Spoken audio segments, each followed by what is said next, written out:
Hey guys, Go with the Count 23 back again with the start of a new kind of, I guess you call it a video series.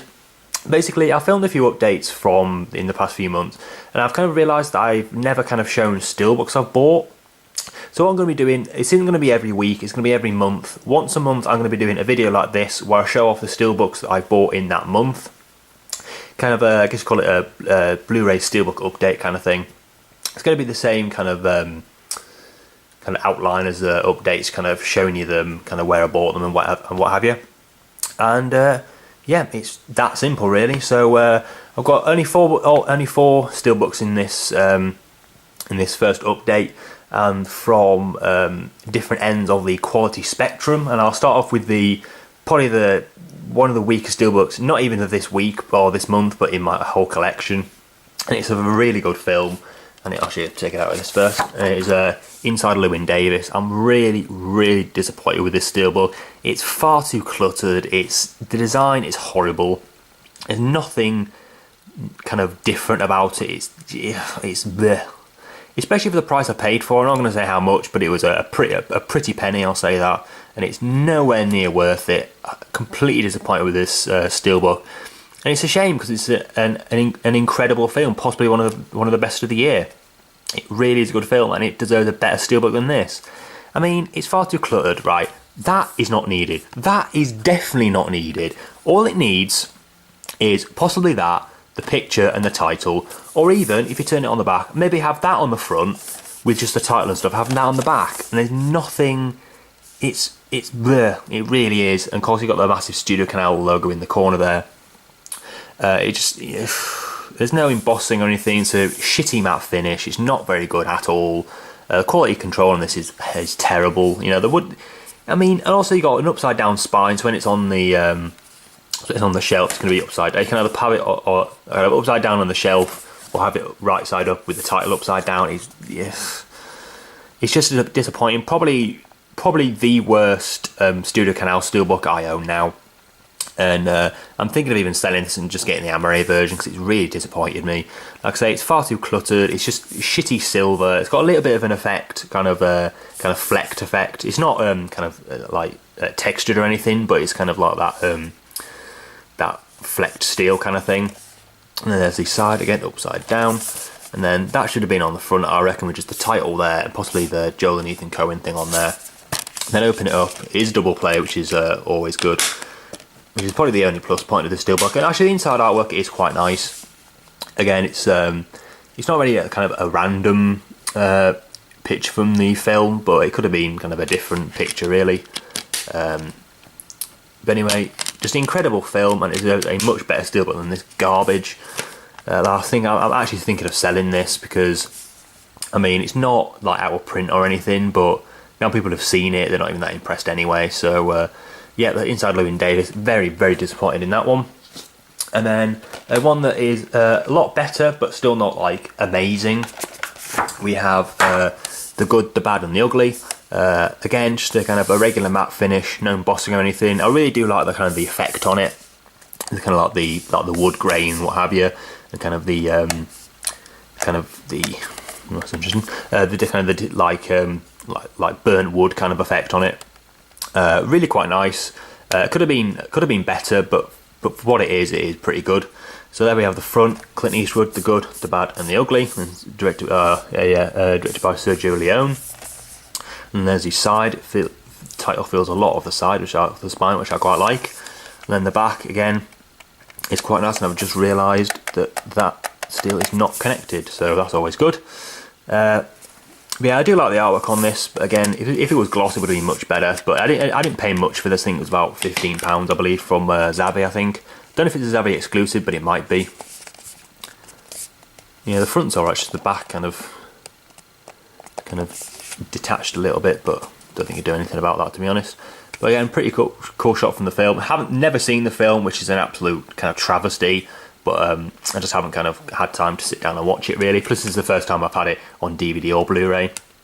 And this is, I believe, now there's been a bit of a bone of contention about whether this is the kind of the remastered disc or because apparently on one of the masters, like the colours aren't that great, and apparently like this is the disc with those not very good colours. But I've never seen the film, so I don't know how it's supposed to look, but I can give it a good guess. So yep, so that's Good, the Bad and the Ugly. A lot better than Inside Llewyn Davis, but still not amazing. So yep, that's okay.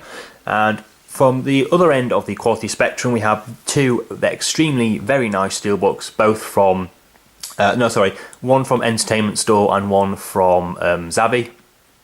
Shot the one from Entertainment Store first. It's very nice steelbook. Again, haven't seen the film, but I've heard haven't heard too much about what I have heard is pretty good. And a bit of glue residue there. That won't come off. Brilliant. Anyway, so yeah, first up is Jack Ryan Shadow Recruit. Very, very nice. It's kind of it's matte, but it's spot gloss on the character, and very nice embossed title. The whole thing's embossed, even the colon. Yeah, and it's based on creators created by Tom Clancy. Not really needed that, but it's not kind of intrusive or in any way really. Very like quality finish, nice sturdy build to it. Really nice, this one. A bit more than I would have want to have paid, but it's there was only 1,000 copies, and I'm a bit of a sucker when it comes to especially Entertainment Store ones. I mean, the kind of ultra limited print runs on Zavvi steelbooks I could do without some of them, but I've got this one because it's Entertainment Store exclusive, and there's some marks that I cannot get off. But I believe this comes out on Monday on a regular Amaray version, Amaray release as well. And there's the side, getting some marks on there. It's a Paramount release, so you can probably guarantee that the Amaray will be extortionate prices in HMV and everywhere else, to be honest. And then we have the back, very nice indeed as well. It's kind of similar. It kind of reminds me of the German Prisoners steelbook with the kind of the different shapes. And I mean, that was kind of like a maze kind of thing, but this is kind of has the same kind of effect with it, and also the fact that the thing's spot gloss. The rest of it is matte, but the rest of it is gloss. So very, very nice indeed. And then we have the regular Paramount disc with no artwork on it, or it's see-through though, which is pretty cool. And then we have Chris Pine, yeah, I think that's right, and Kevin Costner. And they always keep the Entertainment Store sticker and pop it on the inside.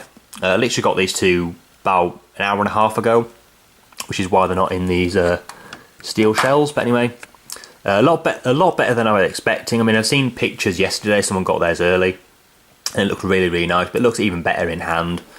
But it is really, really nice. So again, kind of matte finish with spot gloss on Jack Ryan there, and a very nice embossed title. And then the spine again, and then the back again. So very nice release from Entertainment Store there. So that's Jack Ryan Shadow Recruit. And the last title for this video, its first update, will be a steelbook that a lot of people have been waiting for a long time, ever since it was announced. It's been a lot of people have said it's like one of their favourite films of the year, and this is another one of those bullshit kind of ultra limited print runs, but people were kind of like were going mental for it, so I wanted to pick it up, and it wasn't too expensive either. Again, it was £15, and it's not going to get any cheaper.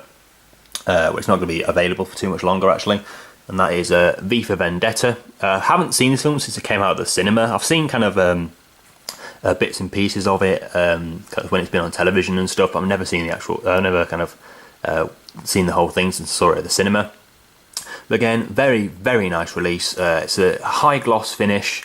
It's got a little bit of a texture to it with, of course, a border and embossed title and the V symbol there. Those names are not, again, they're not quite needed, but it's not, again, like not intrusive in any way. So very, very nice. Like I say, it's a very nice finish. Again, the only bad things with these high gloss finishes is that it attracts fingerprints a lot. Now, there's the front, like I said. And then the spine, you can see the title there. There we go. And the back, very nice indeed as well. Now the only downside to this, there is the tiniest dent, but I'm pretty sure it was when it came through the letterbox. I could hear them kind of falling on each other, and it's only really noticeable in the right light. You can kind of, yeah, you can see it there. There you go. It's not very, like I say, you can only when you see it head on, you can't, or face on, you can't kind of see it. So it's not. I'm not gonna like send it back or anything. There's no point. But again, very, very nice. I love kind of high gloss finishes, and this is one as well. Again, credit block not quite needed.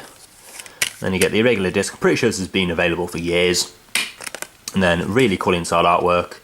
So like I say, I mean, I was excited for this, but I didn't think it'd be anything kind of like special. But I'm really pleased with this one.